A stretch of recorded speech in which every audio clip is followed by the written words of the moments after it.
तो जिस तरह कि आपको पता है कि डब्ल्यूडब्ल्यूई का जो लास्ट स्मैकडाउन शो था वो टेप रिकॉर्ड शो था, उन्होंने पहले रिकॉर्ड कर लिया था, फिर भी उसकी व्यूअरशिप में बहुत अच्छा खासा उछाल आया है। तो आपको बता दूं कि जो व्यूअरशिप उनकी निकल के सामने है स्मैकडाउन शो की, वो निकल के सामने आई है 2 मिलियन प्लस। तो गाइस ये बहुत अच्छी बात डब्ल्यूडब्ल्यूई के लिए कि वो टेप रिकॉर्ड भी किया, फिर भी टेप रिकॉर्ड शो था, फिर भी अच्छी खासी व्यूअरशिप निकल के सामने आया इस बार के स्मैकडाउन शो का। तो नेक्स्ट हम बात करेंगे अपने सीएम पंक की। तो सीएम पंक के बारे में एक बड़ी अपडेट निकल के सामने आई है। सीएम पंक ने बोर्ड्स के डब्ल्यूडब्ल्यूई के बोर्ड्स के मेंबर के साथ सीएम पंक ने बैठकर मीटिंग की है, जो कि इशारा करता है कि वो डब्ल्यूडब्ल्यूई के सर्वाइवल सीरीज के अंदर कहीं ना कहीं रिटर्न कर सकते हैं। सीएम पंक की तरफ से इतना ज्यादा हिंट देना और अपडेट में इतना ज्यादा नाम आना सीएम पंक का कि वो डब्ल्यूडब्ल्यूई के साथ मीटिंग कर रहे हैं बैठ करके, कहीं ना कहीं ये इशारा करता है कि वो जल्द डब्ल्यूडब्ल्यूई के अंदर हमें देखने को मिलेंगे, इन रिंग एक्शन के अंदर डब्ल्यूडब्ल्यूई के अंदर फिर से देखने को मिलेंगे। और डब्ल्यूडब्ल्यूई के बिजनेस के लिए काफी ज्यादा फायदेमंद होगा अगर डब्ल्यूडब्ल्यूई के अंदर सीएम पंक आ जाते हैं। तो तब तक के लिए सर्वाइवल सीरीज का वेट करना पड़ेगा, बस कुछ ही दिन रह गए सर्वाइवल सीरीज का, और बस हमें नेक्स्ट जो डब्ल्यूडब्ल्यूई का पेपर भी होने वाला है सर्वाइवल सीरीज, उसके अंदर हमें सीएम पंक का रिटर्न देखने को मिल सकता है। तो नेक्स्ट हम बात करेंगे ड्रू मैकिंटायर की। ड्रू मैकिंटायर जिस तरह को पता है कि ड्रू मैकिंटायर का कॉन्ट्रैक्ट रेसलमेनिया 40 तक था, और रेसलमेनिया का 40 जब अप्रैल के महीने में होता है तो उससे एक हफ्ता पहले ही ड्रू मैकिंटायर का कॉन्ट्रैक्ट खत्म होने वाला था। लेकिन जब भी रेसलमेनिया होती जिस डेट को, उससे एक हफ्ता पहले ही, रेसलमेनिया से पहले एक हफ्ता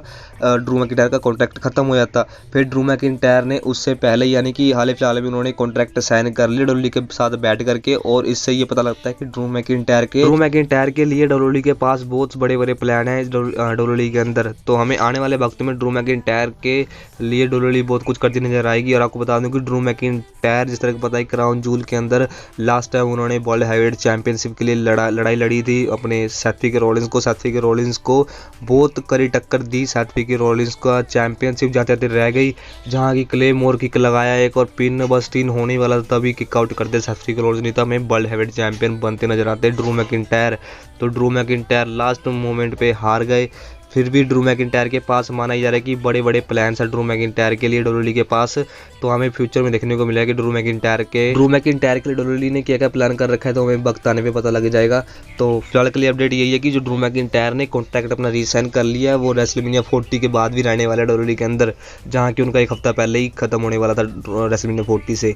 तो अच्छी बात यह है कि ड्रू मैकिंटायर हमें डब्ल्यूडब्ल्यूई के अंदर देखने को मिलेंगे। तो नेक्स्ट अपडेट की बात करें तो वो होने वाला है हमारा कोडी रोड से जुड़ा हुआ था। बता दें कोडी रोड जिस तरह को पता है कि लास्ट टाइम उन्होंने डेमिन ब्रिस्क के साथ मैच रसल किया था क्राउन जूल के अंदर। क्राउन जूल के अंदर डेमिन ब्रिस्क के जजमेंट डे के मेंबर्स सारे ने जोर लगा लिया कि कोडी रोड्स को किसी भी तरह से हराया जाए डेमिन ब्रिस्क के खिलाफ। एंड मौके पे जे उसो आते हैं, जे उसो ने सुपर किक लगाया जजमेंट डे के मेंबर्स को और वहां से भगाया, और जिससे हुआ कि 3 बार कोडी कटर मारा अपना, 3 बार कोडी कटर लगा करके डेमिन ब्रिस्क को ढेर कर दिया और 1 2 3 विक्ट्री हासिल कर ली डेमिन ब्रिस्क के खिलाफ। और 5 महीने से अनडिस्प्यूटेड रहे थे, मतलब कि डेमिन ब्रिस्क 5 मंथ से नहीं हार रहे थे सिंगल्स मैच के अंदर, फिर भी कोडी रोड्स ने क्राउन जूल के अंदर उनका स्ट्रीक का अंत किया, और जो उनका 5 मंथ से स्ट्रीक चल रहा था उसका अंत करते हुए कोडी रोड्स ने विक्ट्री हासिल कर ली। और मंडे नाइट रो के अंदर, कल के मंडे नाइट रो के अंदर हमें देखने को मिलेगा कि कोडी रोड्स का अपोनेंट कौन सा होने वाला है। वैसे तो मुझे लगता है कि जजमेंट डे के मेंबर्स में से कोई एक होगा सुपरस्टार जो कोडी रोड्स को फेस करने वाला है सर्वाइवल सीरीज के अंदर।